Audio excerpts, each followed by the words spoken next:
Assalamu alaikum wa rahmatullahi wa barakatuh. Aujourd'hui, on va parler de l'herbe.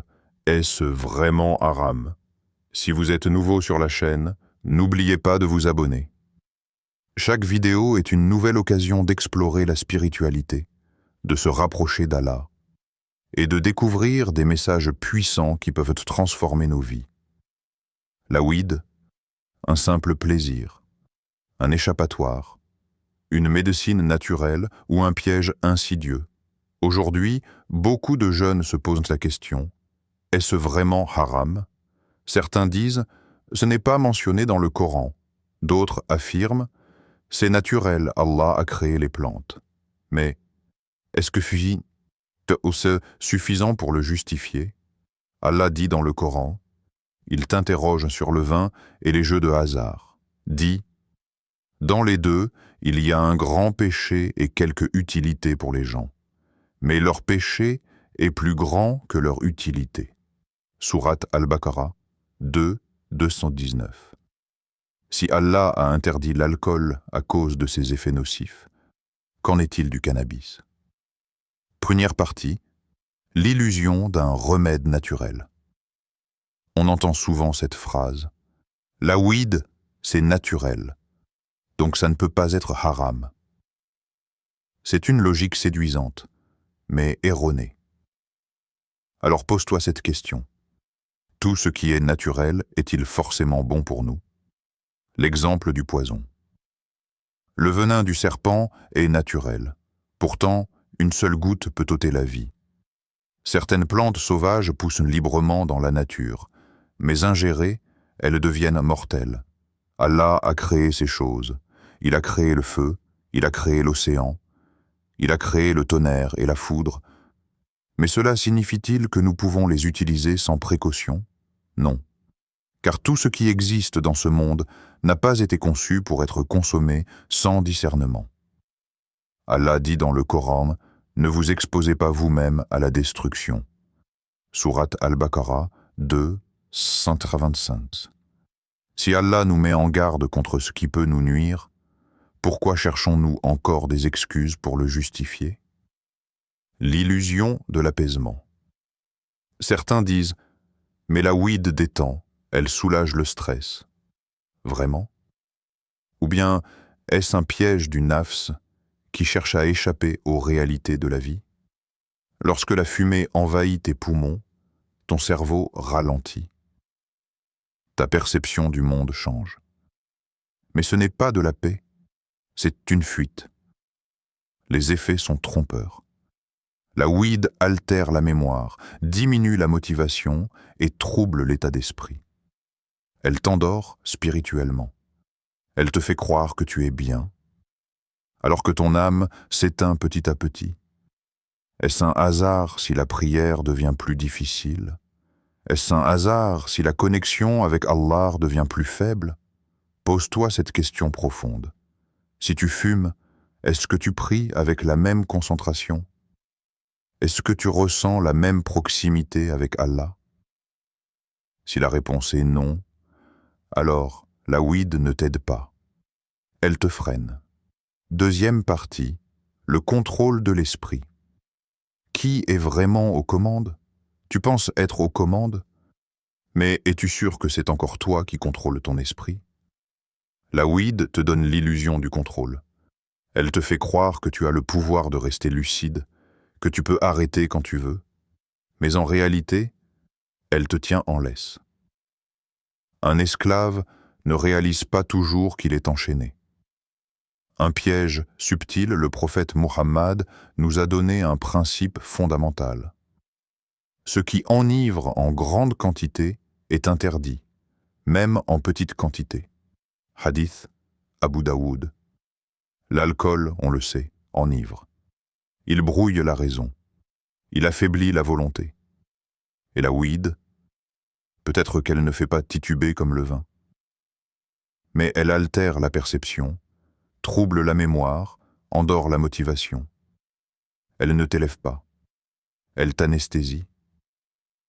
Tu penses que tu réfléchis mieux sous effet? Que tu es plus créatif, plus philosophe? Non, c'est une illusion. Allah dit dans le Coran, « Ô vous qui avez cru, n'approchez pas de la prière alors que vous êtes ivres, jusqu'à ce que vous compreniez ce que vous dites. » Sourate An-Nisa 4, 43. Réfléchis bien. Si Allah interdit de prier en état d'ébriété, c'est parce que l'esprit troublé ne peut pas se connecter véritablement à lui. Pose-toi cette question. Si fumer te met dans un état où tu ne peux pas prier convenablement, si tes pensées deviennent confuses, si ton cœur est engourdi, alors est-ce un état acceptable devant Allah? L'image dans le miroir devient floue, la musique ralentit. L'homme dans le reflet semble inquiet, comme s'il prenait conscience de quelque chose. Un bruit sec, l'écran devient noir. Et maintenant, pose-toi cette question essentielle. Qui contrôle vraiment ton esprit? Troisième partie, addiction ou détachement spirituel. Tu dis, je ne suis pas accro, je peux arrêter quand je veux. Mais alors, pourquoi ne le fais-tu pas? Le piège du nafs, ego. L'ennemi le plus puissant, ce n'est pas Shaitan, c'est toi-même. Le prophète, après être revenu d'une bataille, a dit « Nous revenons du petit jihad au grand jihad, le combat contre notre propre âme. » Hadith al-Bayhaqi. Tu veux une preuve? Regarde-toi quand l'envie te prend. Quand l'appel de la weed résonne dans ta tête, est-ce que tu ressens une lutte intérieure? Une voix qui te dit d'arrêter, mais une autre qui trouve des excuses. Juste un dernier, ça ne change rien. Je contrôle. Je peux arrêter demain. Ça m'aide à me détendre. Mais qui parle vraiment à ce moment-là? Ton âme ou ton nafs affaibli par l'habitude? Allah dit dans le Coran, « Ne suivez pas les pas de Shaitan, car il est pour vous un ennemi déclaré. » Sourate Al-Baqarah 2, 168. Le piège de Shaitan n'est pas de te forcer, il se contente de te suggérer. Il te fait croire que c'est normal, que ce n'est pas si grave, mais chaque fumée est un pas de plus loin d'Allah, un pas de plus vers l'oubli. L'illusion du contrôle. La weed ne se contente pas d'endormir ton corps, elle conditionne ton esprit, elle t'apprend à fuir au lieu d'affronter. Quand la vie devient difficile, que fais-tu? Tu cherches le dhikr, ou bien tu cherches l'évasion dans la fumée? Pose-toi cette question. Si tu devais choisir entre fumer un joint ou passer une nuit en prière, que choisirais-tu? Ne sois pas esclave d'un besoin. Un cœur attaché à Allah n'a pas besoin d'un anesthésiant. Quatrième partie. Un cœur éveillé ou endormi. Tu es dans ta prière. Les mots coulent de ta bouche, mais ton cœur est ailleurs. Est-ce que ce moment te ressemble? Ou est-ce que, dans ton esprit, une autre pensée te perturbe? Un manque de clarté? Une distraction? Peut-être que tu as déjà vécu ce moment où la présence d'Allah semble lointaine. La weed n'est-elle pas justement l'outil qui t'éloigne de cette connexion sacrée? Elle peut te donner un faux sentiment de paix, mais cette paix, elle est temporaire. Elle étouffe l'âme au lieu de l'éveiller. Allah dit dans le Coran, « Et ne suivez pas ce dont vous n'avez aucune connaissance. L'ouïe, la vue et le cœur, sur tout cela, en vérité, on sera interrogé. » Sourate Al-Isra 17-36. Lorsque tu t'abandonnes à quelque chose qui modifie ta perception, comment peux-tu être certain d'être sur la bonne voie? Chaque action a ses conséquences. Et Allah nous avertit clairement dans le Coran que ce que l'on consomme, ce que l'on perçoit et ce que l'on ressent a un impact direct sur notre âme. La weed altère ton esprit. Elle transforme ce qui pourrait être un instant de contemplation, un instant de rappel d'Allah, en un moment où tu ne peux plus communiquer pleinement avec lui.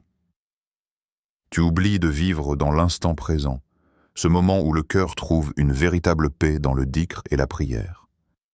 Pose-toi cette question. As-tu le courage de faire un choix qui élèvera ton âme?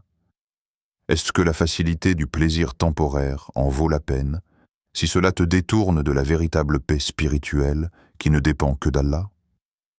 Ne laisse pas un plaisir temporaire voler ton éternité. Dans la prière, chaque mouvement c'est une connexion. Chaque mot, chaque geste te rapproche d'Allah. Mais quand l'esprit est altéré, il devient difficile de ressentir cette connexion profonde. Ne permets pas à un substitut de paix de voler ce qui est véritablement pur. Reviens à Allah.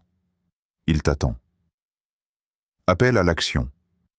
Dis-moi en commentaire. As-tu déjà ressenti l'impact de la weed sur ta spiritualité? Partage ton expérience, car tes mots peuvent résonner profondément chez quelqu'un d'autre.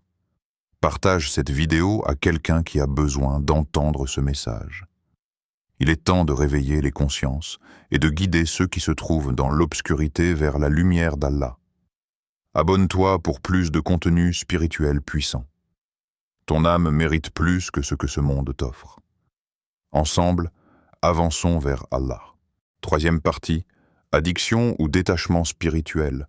Tu dis, je ne suis pas accro, je peux arrêter quand je veux. Mais alors, pourquoi ne le fais-tu pas? Le piège du nafs, ego. L'ennemi le plus puissant, ce n'est pas Shaitan, c'est toi-même. Le prophète, après être revenu d'une bataille, a dit « Nous revenons du petit jihad au grand jihad, le combat contre notre propre âme. » Hadith al-Bayhaqi. Tu veux une preuve? Regarde-toi quand l'envie te prend. Quand l'appel de la weed résonne dans ta tête, est-ce que tu ressens une lutte intérieure? Une voix qui te dit d'arrêter, mais une autre qui trouve des excuses. Juste un dernier, ça ne change rien. Je contrôle. Je peux arrêter demain. Ça m'aide à me détendre. Mais qui parle vraiment à ce moment-là? Ton âme ou ton nafs affaibli par l'habitude? Allah dit dans le Coran, « Ne suivez pas les pas de Shaitan, car il est pour vous un ennemi déclaré. » Sourate Al-Baqarah 2, 168. Le piège de Shaitan n'est pas de te forcer, il se contente de te suggérer. Il te fait croire que c'est normal, que ce n'est pas si grave, mais chaque fumée est un pas de plus loin d'Allah, un pas de plus vers l'oubli. L'illusion du contrôle. La weed ne se contente pas d'endormir ton corps. Elle conditionne ton esprit. Elle t'apprend à fuir au lieu d'affronter. Quand la vie devient difficile, que fais-tu? Tu cherches le dhikr, ou bien tu cherches l'évasion dans la fumée? Pose-toi cette question. Si tu devais choisir entre fumer un joint ou passer une nuit en prière, que choisirais-tu? Ne sois pas esclave d'un besoin. Un cœur attaché à Allah n'a pas besoin d'un anesthésiant. Quatrième partie. Un cœur éveillé ou endormi. Tu es dans ta prière. Les mots coulent de ta bouche, mais ton cœur est ailleurs. Est-ce que ce moment te ressemble? Ou est-ce que, dans ton esprit, une autre pensée te perturbe? Un manque de clarté? Une distraction? Peut-être que tu as déjà vécu ce moment où la présence d'Allah semble lointaine. La weed n'est-elle pas justement l'outil qui t'éloigne de cette connexion sacrée? Elle peut te donner un faux sentiment de paix, mais cette paix, elle est temporaire. Elle étouffe l'âme au lieu de l'éveiller. Allah dit dans le Coran, « Et ne suivez pas ce dont vous n'avez aucune connaissance. L'ouïe, la vue et le cœur, sur tout cela, en vérité, on sera interrogé. » Sourate Al-Isra 17-36. Lorsque tu t'abandonnes à quelque chose qui modifie ta perception, comment peux-tu être certain d'être sur la bonne voie? Chaque action a ses conséquences. Et Allah nous avertit clairement dans le Coran que ce que l'on consomme, ce que l'on perçoit et ce que l'on ressent a un impact direct sur notre âme. La weed altère ton esprit. Elle transforme ce qui pourrait être un instant de contemplation, un instant de rappel d'Allah, en un moment où tu ne peux plus communiquer pleinement avec lui.